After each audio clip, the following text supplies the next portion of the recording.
Bismillahirrahmanirrahim. Assalamualaikum warahmatullahi wabarakatuh. Bapak-bapak dan ibu sekalian, adik-adik sekalian, terutama kawan-kawan yang saya hormati, saya begitu masuk saya lihat begitu banyak kawan-kawan saya di sini. Jadi saya merasa bahagia sekali pada malam hari ini. Saya juga agak didajak karena saya tidak sebenarnya katanya undangan syukuran ya karena saya 1 bulan ini sangat seperti orang yang ya dikejar-kejar oleh waktu karena baru saja saya ambil alih jabatan Forkostra. Sudah itu dong mas. Kalau ini namanya tendensius. Makanya ambil alih. Mungkin secara di bawah sadar ada sesuatu. Tapi di tentara juga ambil alih 20 hari, kurang lebih 1 bulan lalu saja. Dan alhamdulillah besok akan selesai saya datangi seluruh batalion yang ada di Kostrad, dan dengan demikian sebetulnya membawa saya ke Jawa Barat, Jawa Tengah, Jawa Timur, Nusa dan sampai ke daerah-daerah, ke kecamatan-kecamatan, dan sempat juga melihat semua pasukan saya. Kebetulan juga sempat juga mampir di beberapa pesantren di Jawa Timur, sehingga juga ketemu dengan beberapa kiai-kiai, tokoh-tokoh NU. Kalau di sini agak mayoritas Muhammadiyah. Di kota, mereka yang di desa-desa.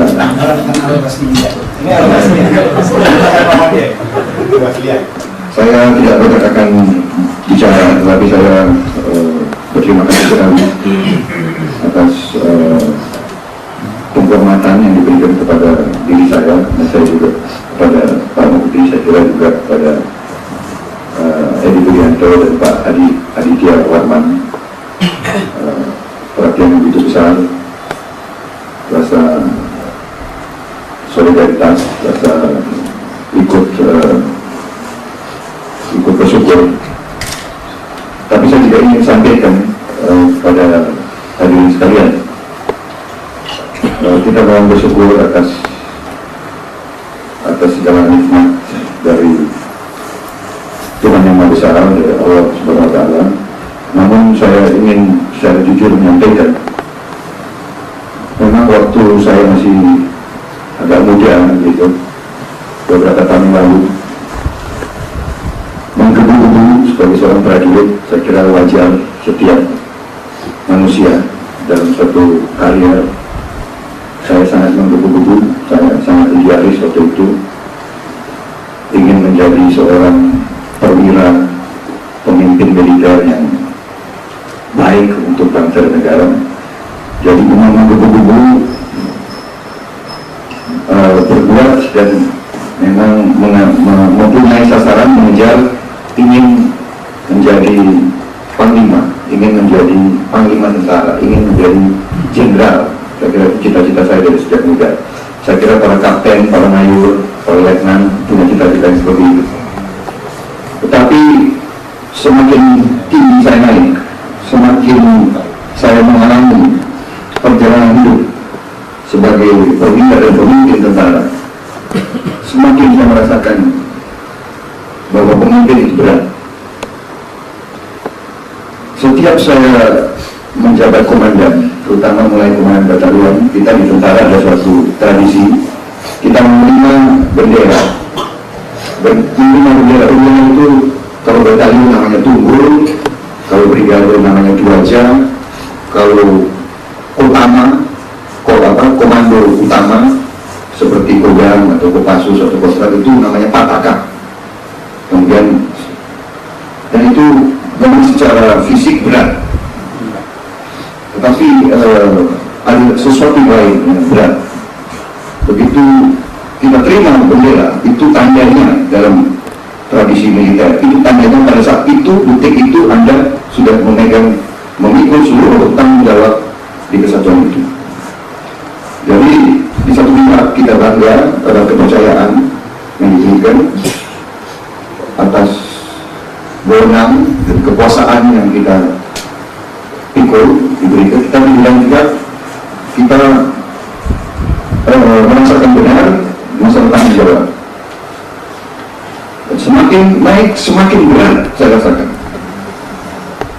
Dan kita punya suatu falsafah di militer utara, suatu adagium, suatu hukum tidak tertulis yang bunyinya adalah seorang komandan bertanggung jawab atas segala yang dibuat oleh anak buahnya dan atas segala yang tidak dibuat oleh anak buahnya.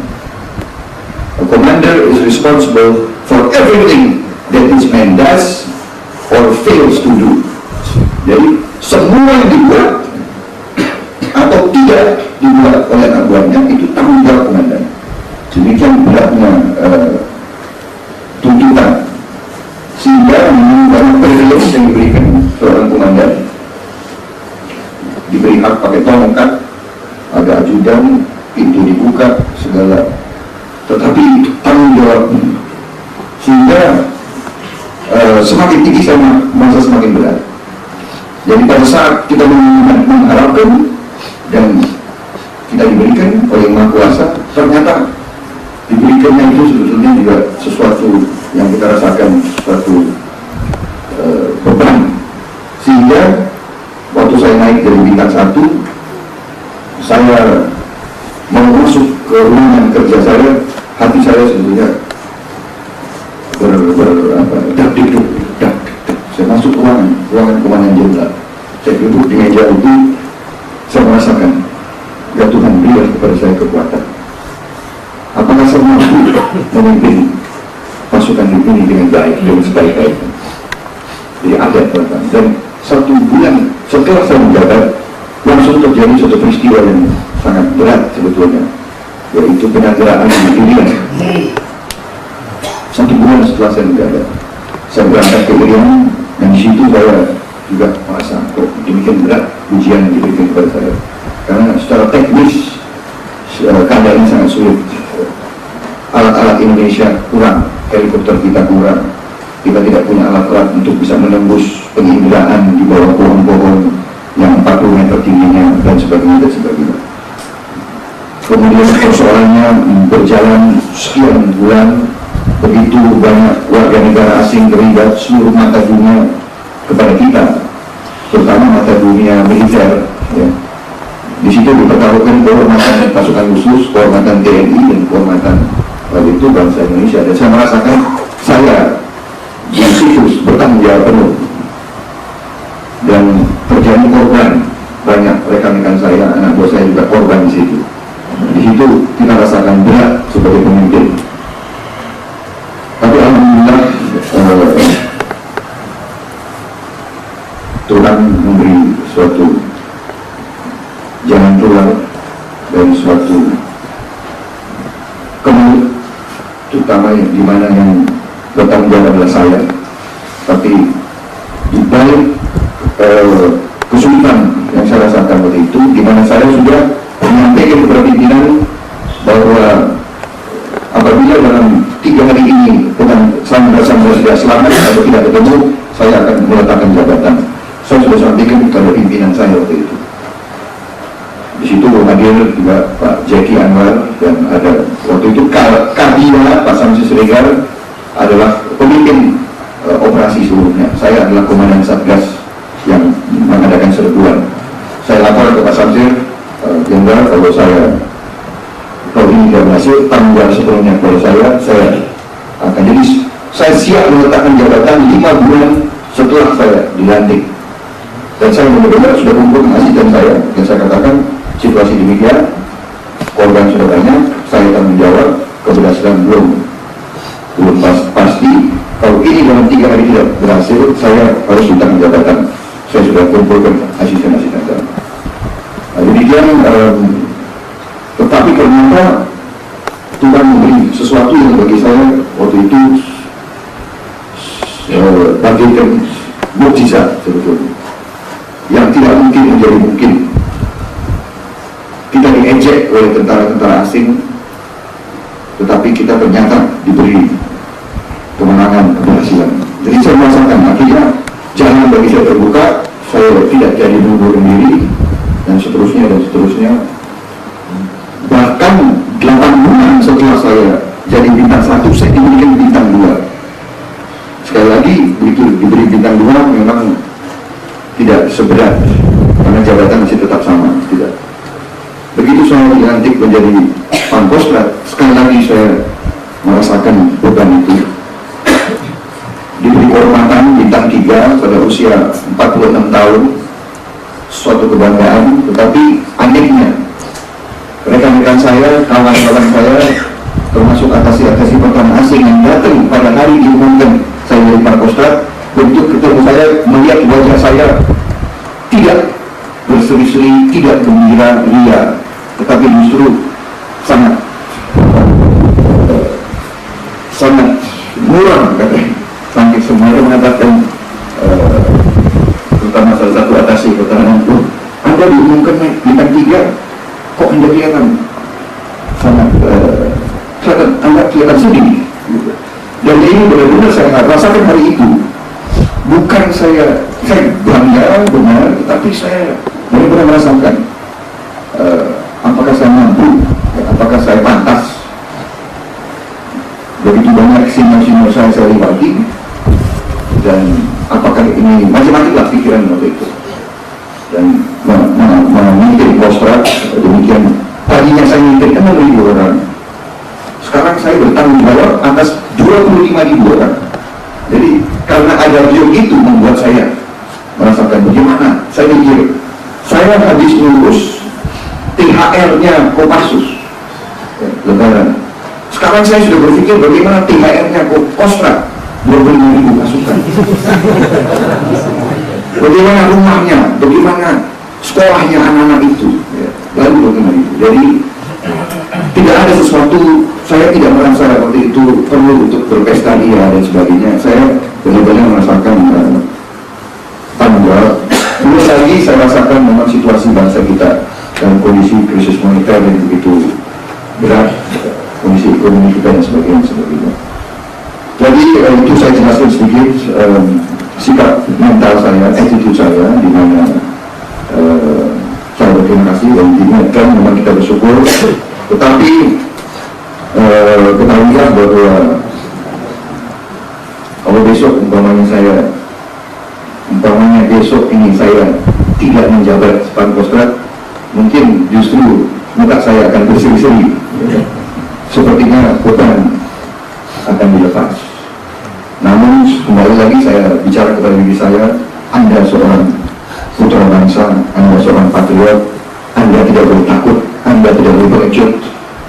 Ya, apa yang terjadi, terjadilah, hadapilah sebagai seorang kesatria, tanggung jawabmu, dan laksanakan tanggung jawabmu dengan sebaik-baiknya. Walaupun kadang-kadang keputusan kita ambil penuh risiko yang membawa dampak bisa positif dan bisa negatif. Saya kira itu yang ingin saya sampaikan pada kesempatan malam hari ini. Saya sangat terima kasih atas penghormatan kepada diri saya dan kehadiran kawan-kawan saya, dan saya yakin banyak kesibukan yang hadir di sini, tokoh-tokoh nasional saya kira yang hadir, yang sangat berperan dalam kehidupan bangsa kita. Ada yang dari bidang politik, bidang ekonomi, bidang akademis, bidang swasta, wira swasta, ada dari bermacam-macam bidang. Dari saya kira ini pun juga dirasakan oleh rekan-rekan saya, Pak Mukdi dan yang lain-lain tadi yang saya katakan. Saya juga ingin sampaikan kepada adik Yatim Piatu bahwa ada suatu cerita yang menarik. Saya ingin cerita ini kepada adik Yatim Piatu. Baru saja tahun lalu saya memimpin suatu kegiatan, suatu ekspedisi untuk mengibarkan bendera merah putih di puncak tertinggi dunia di Everest. Ini cita-cita kita sudah lama, tapi kita tidak punya uang, sehingga 10 tahun kita tertunda. kita tersentuh karena kita dengar Malaysia akan mengibarkan pada tanggal 10 Mei 1997 yang lalu. Karena kita dengar Malaysia akan mengibarkan dan mereka sudah umumkan di radio dan sudah programnya sudah 3 tahun, kita terusik. Ya, saya sebagai putra bangsa, sebagai patriot, mungkin saudara, mungkin saya bisa dituduh ultra patriotik. Kenapa? Saya 10 tahun hampir tidak punya negara. Saya 10 tahun waktu umur 6 sampai 15 tahun saya berjalan-jalan di dunia, di beberapa negara sebagai political refugee. Jadi, dan saya sekolah di tengah-tengah orang kulit-kulit yang selalu mengejek, melihat orang lain punya juga tidak punya. Jadi saya jangan masalah. Jadi saya kembali kepada cerita bahwa tahun 97 itu kita dengar Malaysia akan kibarkan bendera mereka, dan saya kumpulkan perwira-perwira saya tanyakan, apakah rela kita 200 juta bangsa Indonesia kita ketinggalan dengan Malaysia? Tidak, Pak. Bagaimana? Kita mampu atau tidak? Mampu, Pak. Benar? Oke. Kalau Anda merasa mampu, marilah kita berbuat. Ya. Sebetulnya apa? Dan saya diejek waktu itu juga oleh beberapa orang. Ini adalah kegiatan emosional Prabowo. Tapi saya waktu itu merasa, ya, merah putih adalah lambang bangsa. Memang merah putih hanya kertas, hanya kain, ya. Tapi itu lambang bangsa kita. Dan Mahathir Muhammad juga merasakan, dan dia mengatakan semua bangsa-bangsa yang maju di dunia telah membuktikan ketangguhan warga negaranya dengan mengibarkan bendera mereka di puncak Everest. Dari 100 yang mulai naik, hanya 10 yang sampai. Dari 10 yang sampai, hanya 6 yang kembali. Jadi itulah persentase daripada keberhasilan.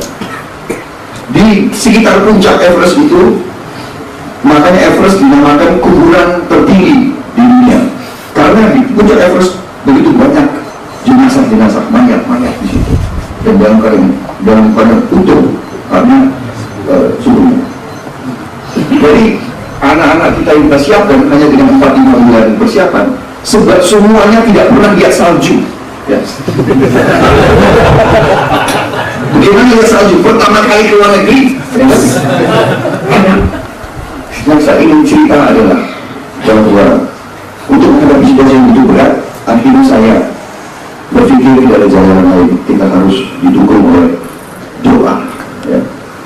Dan itulah saya minta tolong kawan-kawan saya yang lebih agamanya lebih baik itu dari saya, Pak Ampino Kama segala macam.